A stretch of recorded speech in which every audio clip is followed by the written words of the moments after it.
Evening दोस्तों। आज एक बहुत इम्पोर्टेंट टॉपिक पे मैं ये छोटा सा वीडियो बना रहा हूँ और बहुत स्पेशल ये वीडियो है स्टूडेंट्स के लिए।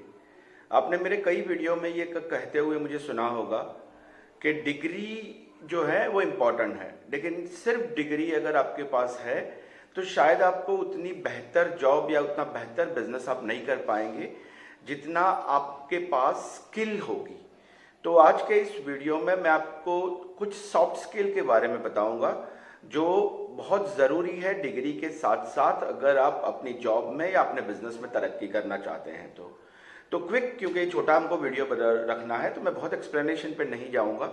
मैं क्विक आपको बता रहा हूँ। सबसे इंपॉर्टेंट स्किल जो है, जिसको किंग स्किल कहा जाता है, वो है कम्युनिकेशन स्किल।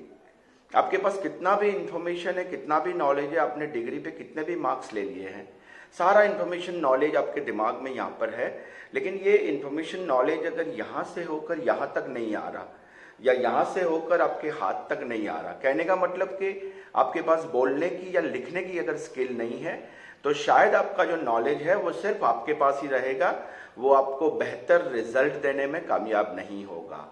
तो कम्युनिकेशन स्किल जो है वो किंग स्किल है, वो नंबर वन स्किल है, सॉफ्ट स्किल जो आपके पास होनी चाहिए। दूसरा जो सबसे इंपॉर्टेंट स्किल जो है वो आज बहुत कॉमन हो गया है, वो है कंप्यूटर एंड टेक्निकल लिटरेसी। आज किसी भी कॉर्पोरेट में आपको जॉब चाहिए, इवन आप अगर बिजनेस भी कर रहे हो तो मैक्सिमम जो काम है वो सारा आप भी जानते हैं, सारा कंप्यूटर पे हो रहा है। तो आपके पास एटलीस्ट बेसिक कंप्यूटर नॉलेज होना चाहिए। आपको वर्ड, एक्सेल, पावर पॉइंट आना चाहिए। आपको इसके अलावा बहुत सारे दूसरे जो फंक्शंस आजकल हैं, सॉफ्टवेयर वगैरह कैसे चलते हैं, जैसे अकाउंट्स है तो बेसिक टैली वगैरह है, इन सारों का आपको प्रॉपर, जिसको बोलते हैं, वो नॉलेज होना चाहिए। तो आप जो है वो बिजनेस में या जॉब में ज़्यादा अच्छे से परफॉर्म कर पाओगे। नंबर 3 जो स्किल है उसको कहते हैं इंटरपर्सनल स्किल। द कम्युनिकेशन में दो तरीके की स्किल होती है, एक को बोलते हैं इंट्रापर्सनल और एक होती है इंटरपर्सनल। इंटरपर्सनल स्किल का मतलब है कि दूसरों के साथ जब आप बात कर रहे हो तो उनको कन्विंस करने का आपके पास पावर होना चाहिए। जब आपके कलीग है, अगर आपको टीम वर्क करवाना है तो आपको इंटरपर्सनल स्किल की जरूरत पड़ेगी। आपको किसी को नेगोशिएशन करके आपको सक्सेस चाहिए तो आपको इंटरपर्सनल स्किल की जरूरत पड़ेगी। आपको कॉन्फ्लिक्ट मैनेजमेंट के लिए इंटरपर्सनल स्किल की जरूरत पड़ेगी।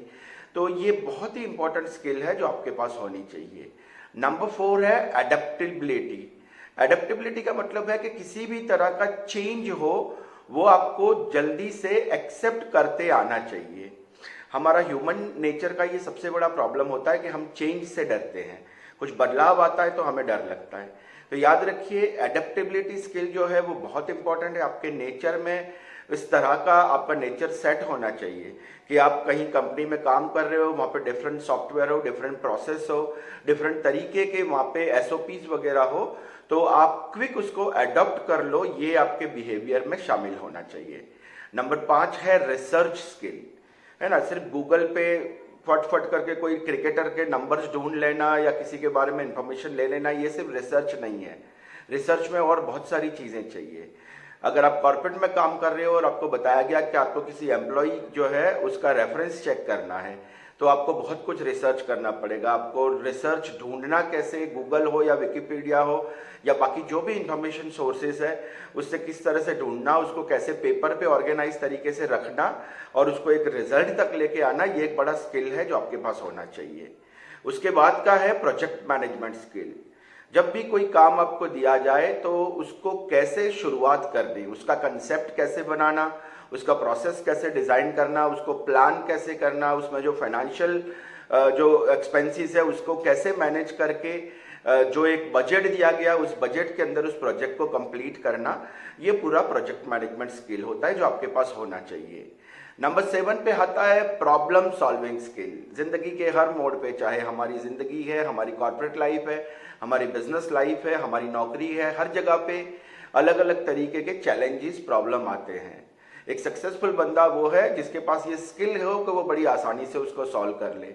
प्रॉब्लम सॉल्विंग स्किल में बहुत सिंपल आपको है कि पहले आपके उसको रूट तक जाना है, उसको समझना है, उसके पॉसिबल सॉल्यूशन जो है उसको लिस्ट करना है और उस लिस्ट में से कौन सा बेस्ट सॉल्यूशन ऑप्शन है जो काम करेगा उसके ऊपर इंप्लीमेंट करके आपको उस प्रॉब्लम को सॉल्व करना है।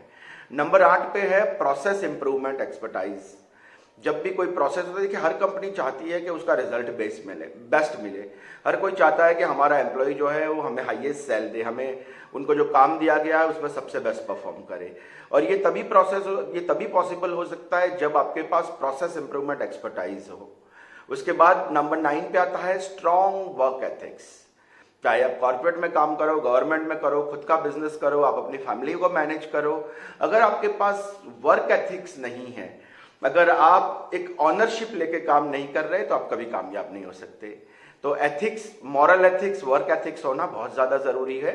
और 10वें नंबर का जो पॉइंट है उसको हम कहेंगे इमोशनल इंटेलिजेंस, है ना। वो गोल्डमैन का बुक क्या बोलता है कि आदमी की सक्सेस में 85% इमोशनल इंटेलिजेंस ये है, इंपॉर्टेंट है, और सिर्फ 15% जो है वो आपका इंफॉर्मेशन नॉलेज इंपॉर्टेंट है। तो इमोशनल इंटेलिजेंस में बेसिकली आपके अलग अलग इमोशंस को कैसे मैनेज करना, आपका गुस्सा, आपका उदास होना, आपका डिप्रेस होना, आपका खुश होना, आपका किसी के ऊपर एक्स्ट्रा प्यार आना, ये सारी सिचुएशन में किस तरह से प्रोफेशनली खुद को मैनेज करना और अल्टीमेटली कंपनी का जो फायदा होता है उसके ऊपर ध्यान रखना, इस पूरी चीज को यहाँ पर इमोशनल इंटेलिजेंस पे कहेंगे। तो ये 10 पॉइंट ऐसे हैं जिसके ऊपर हम घंटों बात कर सकते हैं, लेकिन वीडियो छोटा बनाना है, तो आज के वीडियो में आपके लिए बस इतना ही। बहुत बहुत शुक्रिया।